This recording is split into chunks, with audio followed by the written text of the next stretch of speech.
Assalamualaikum warahmatullahi wabarakatuh. Yang terhormat, Ibu Apoteker Maya Arhania, selaku dosen pengampu mata kuliah farmakoterapi. Saya Anissa Rahmazul Farida dari kelompok penyakit otitis media sebagai moderator pada presentasi kali ini. Saya bersama rekan saya yaitu Aninda Nasuha dan Tias Putri Febrianti.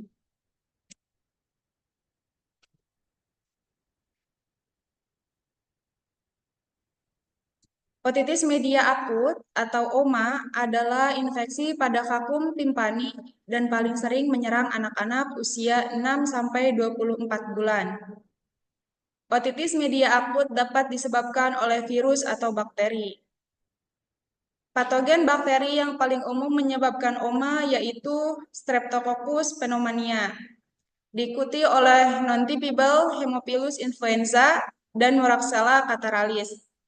Sementara virus yang paling umum dari OMA adalah respiratory syncytial virus atau RSV, coronavirus, virus influenza, adenovirus, metanomovirus manusia, dan picornavirus. Rumusan masalah yang kita ambil adalah apa yang dimaksud dengan otitis media dan apa faktor penyebab dari penyakit otitis media, serta bagaimana tata laksana penyakit otitis media. Tujuannya adalah untuk mengetahui mengenai penyakit otitis media dan faktor penyebab terjadinya penyakit otitis, serta mengetahui tata laksana terapis medis dari penyakit otitis media. Selanjutnya ada epidemiologi dari otitis media. Otitis media merupakan masalah global yang ditemukan sedikit lebih umum terjadi pada pria daripada wanita. Jumlah kasus spesifik per tahunnya sulit ditentukan karena kurangnya pelaporan dan insiden yang dibedakan di banyak wilayah geografis yang berbeda. Insiden puncak otitis media terjadi antara 6 sampai dengan 12 bulan yang akan menurun di usia 5 tahun. Sekitar 80% dari semua anak yang mengalami kasus otitis media selama hidup mereka dan antara 80 dan 90 dari semua anak yang akan mengalami otitis media dengan efusi sebelum usia sekolah. Otitis media lebih jarang terjadi pada orang dewasa daripada anak-anak.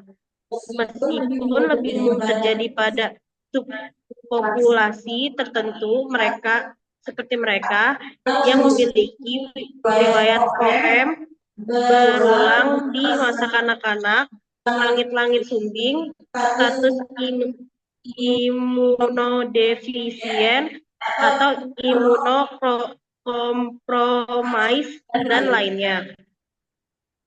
Kemudian ada patofisiologis. Patofisiologis otitis media akut biasanya dikaitkan dengan terjadinya ISPA atau common cold.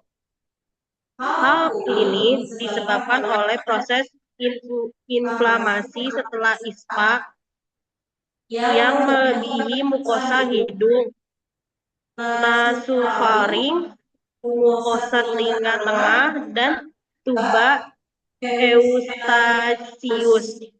Sel-sel inflamasi dalam ISPA melalui tuba eustachius akan memasuki ruang telinga tengah yang menyebabkan ruang tersebut menyempit karena adanya edema. Edema tersebut menghalangi pintu masuk tuba eustachius yang menyebabkan penurunan ventilasi, mengakibatkan peningkatan tekanan negatif di telinga tengah. Sementara sekret pada peradangan mukosa meningkat menyebabkan penumpukan sekresi mukosa terus terjadi yang memungkinkan kolonisasi patogen di vakum timpani. Pertumbuhan patogen ini akan menimbulkan nanah di ruang telinga tengah. Dapat dilihat pada pemeriksaan yaitu membran timpani yang menonjol atau eritem dan terdapat sekret purulen, tanda klinis yang harus dibedakan dari otitis media, serosa kronis (OMSK) yang muncul dengan cairan kental berwarna kuning di ruang telinga tengah dan retraksi membran tipani pada pemeriksaan otoskopi. Keduanya akan menghasilkan penurunan mobilitas TM pada tipanometri atau otoskopi pneumatik.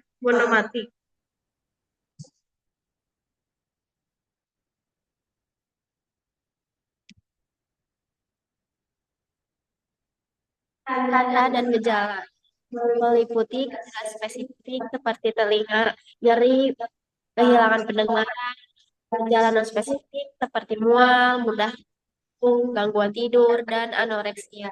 Tanda-tanda lain seperti demam dan muntah. Tata laksananya itu obat yang digunakan adalah sebagai berikut. Yang pertama ada golongan antibiotik, yaitu amoxicillin dengan dosis yang tinggi, cefalosporin, dan golongan yaitu acetaminophen atau paracetamol. Sekian presentasi dari kami. Mohon dimaafkan bila terjadi kesalahan dalam penyampaian maupun perkataan. Wallahul muwaffiq wal hadi ila sabilir rasyad. Wassalamualaikum warahmatullahi wabarakatuh.